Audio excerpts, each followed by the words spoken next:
Pois é.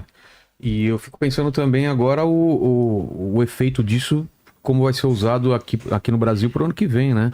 Acho que tá tudo meio que sendo pensado também na eleição do ano que vem, tanto para o PT quanto a família Bolsonaro. Agora eu quero virar para a família Bolsonaro se eles acharam em algum momento que era um movimento inteligente isso, né?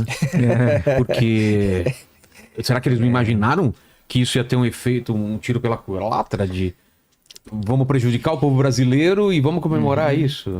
E veja, por exemplo... Demonstra força, de uma certa forma, mas... Eu acho que o objetivo do Eduardo é fazer tudo que for possível para impedir ou tentar interferir realmente no julgamento do STF do pai dele, né? E é um objetivo que ele não vai alcançar, certo? A gente já está meio escrito aí que... Ele vai ser preso.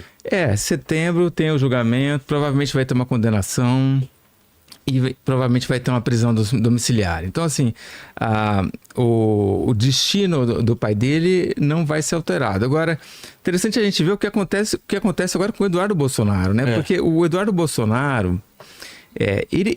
o bolsonarismo, algumas vezes, isso aconteceu faz o quê? Um mês ou 2 meses, o bolsonarismo começou a soltar para os jornalistas uns balões de ensaio, né? Que é assim, olha, a gente está pensando aqui que de repente lançar o Tarcísio eu senti isso também. e a Michele de vice. Aí passa uma semana, olha, na verdade a gente está pensando em soltar o Tarcísio como candidato e o Eduardo Bolsonaro de vice. Então o Eduardo Bolsonaro... E aí o balão de ensaio é porque eles ficam medindo aí a reação das pessoas, fazem pesquisa, para na pesquisa, faz a pesquisa para ver quem tem mais chance. E estavam imaginando que isso podia acontecer, né? Só que agora, o Eduardo Bolsonaro sempre foi um cara difícil, né? Ele tem essa cabeça muito ideológica, e tem um comportamento que ele não é um cara muito de negociar, né? Mais beligerante. De avaliar. Ele é um cara beligerante. E quando ele toma e sai anunciando, então, né, que ele está celebrando que o Brasil todo vai se dar mal nessa história, pega mal para ele. E ele acaba brigando com o Tarcísio de Freitas, né? Certo. Quer dizer, então se faz 2 meses o bolsonarismo estava pensando em fazer uma chapa Tarcísio Eduardo Bolsonaro, agora fica bem mais difícil, né? O Eduardo Bolsonaro meio que se inviabilizou aí nessa história. E ele é alvo de um inquérito aberto pelo Alexandre de Moraes e ele está esticando a corda. Nós criticamos, inclusive, essa abertura de inquérito, por mais que o Eduardo fique atacando em rede social, a gente age por princípio. Sim. Não, porque a abertura do inquérito... É porque, assim, a cada dia o Eduardo faz uma postagem mais agressiva, etc. Então, se em algum momento ele legitimar, tá bom. Aí se legitima a abertura e se faz. Mas não se legitima a posteriori com base em nada.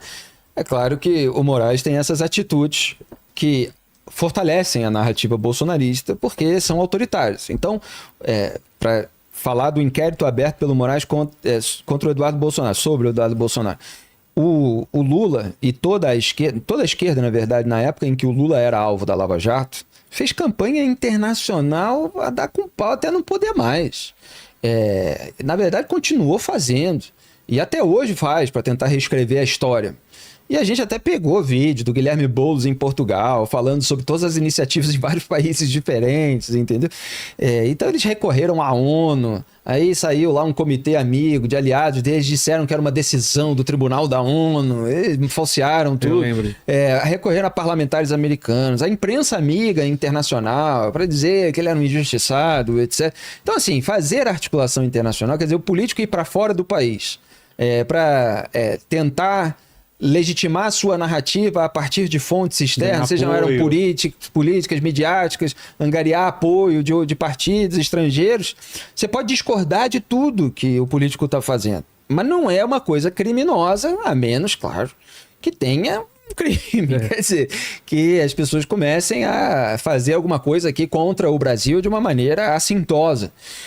Então... Nós, por princípio, falamos, esse inquérito, a abertura dele nesse momento, com os elementos que existem, é um absurdo.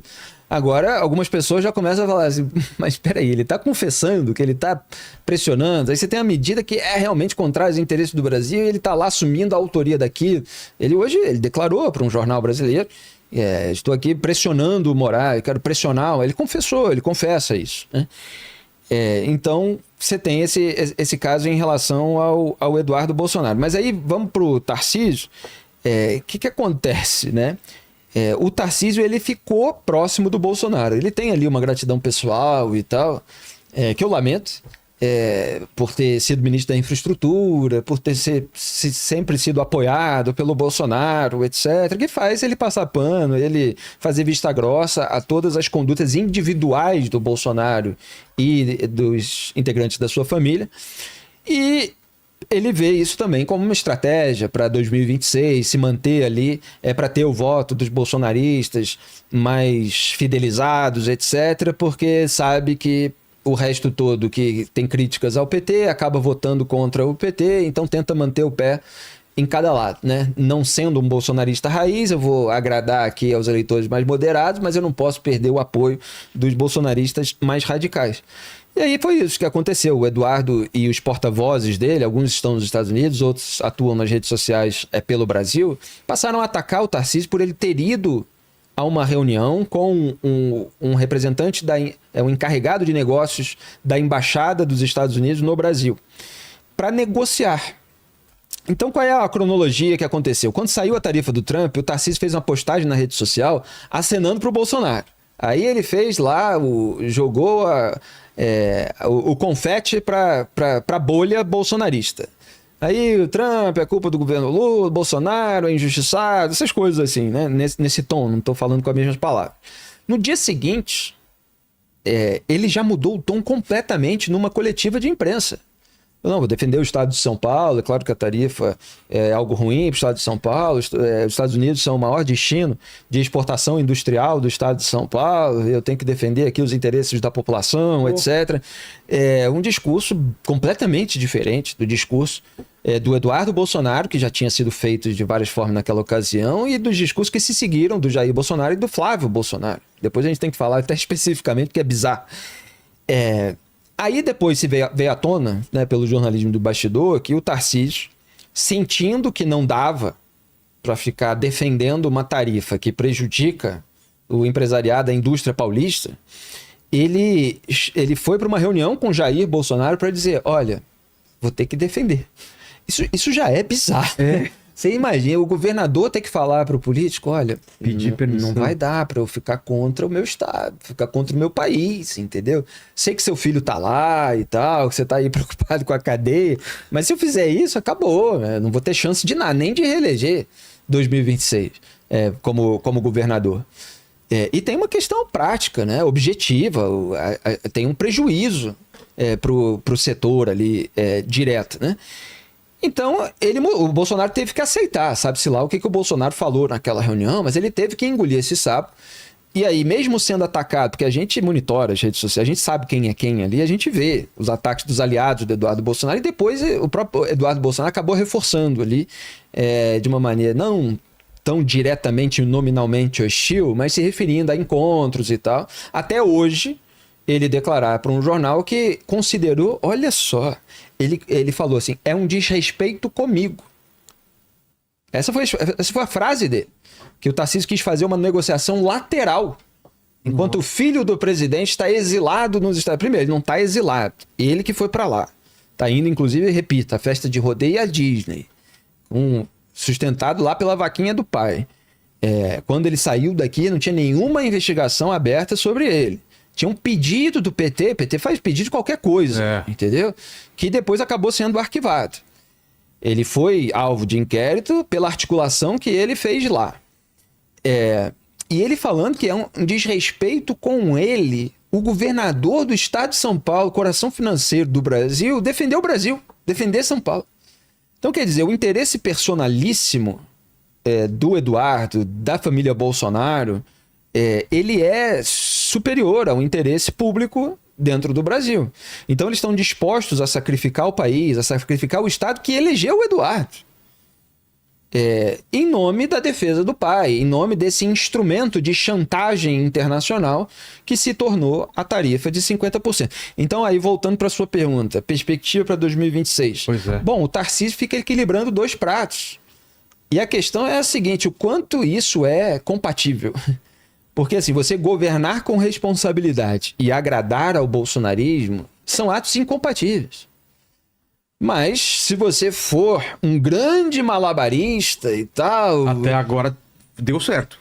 Antes dessa... Mas assim, você precisa contar com uma série de variáveis. Mas lembra na corrida que para a prefeitura foi o mesmo problema. O Tarcísio pincou desde o começo, a posição dele não saiu. E o Bolsonaro que flertou com dois, aí acabou... Não, exatamente. O Tarcísio sustentou desde o começo a candidatura do Ricardo Nunes e permaneceu ali, inclusive mostrando até que no estado de São Paulo, o Tarcísio já tem uma força, de certa forma, independente do Jair Bolsonaro. Pois é. Claro que pode ter um ruído aí, que pode... Não, se houver uma cisão e tal. Talvez mas assim, perca... a eleição para a prefeitura, mas é claro que não estou falando que isso acontece na escala nacional. A eleição para a prefeitura mostrou que o Tarcísio tem uma força própria no estado. Sim. Porque o Bolsonaro não apareceu nos vídeos de campanha. Ele só apareceu depois que houve uma subida ali do Ricardo Nunes. Quando estava para baixo, ele estava meio... Posso ir com quem ficar na frente. Ele fez um aceno no dia da eleição para o Pablo Marçal. E o próprio Ricardo Nunes, nos seus discursos, falou: quem ficou do meu lado o tempo todo foi o Tarcísio. Eu lembro. Então, assim, só para concluir, não é simples equilibrar isso tudo. E, claro, o que favorece o Tarcísio equilibrando esses pratinhos com dificuldade é o desgaste do Lula. É o Lula aplicar no governo as mesmas velhas e mofadas ideias do PT. Então, mesmo que ele, vamos supor que aconteça esse cenário, ele não conseguir sustentar essa defesa da soberania supostamente patriótica por muito tempo, vai voltar a ter aquelas velhas ideias mofadas, aquele diabo na hora da eleição que ele sempre faz e tal. É perigoso, porque tem a máquina pública, tem muito dinheiro, tem muito cargo para dar, muita remuneração para cabo eleitoral possível, mas é o PT, tem um desgaste já na sociedade brasileira. Aí é essa equação eleitoral que fica. Mas o episódio, né, Duda, acho muito emblemático da dificuldade de surgir uma liderança independente em relação ao bolsonarismo no campo antipetista, que é refém hoje, politicamente, não intelectualmente, de Jair Bolsonaro.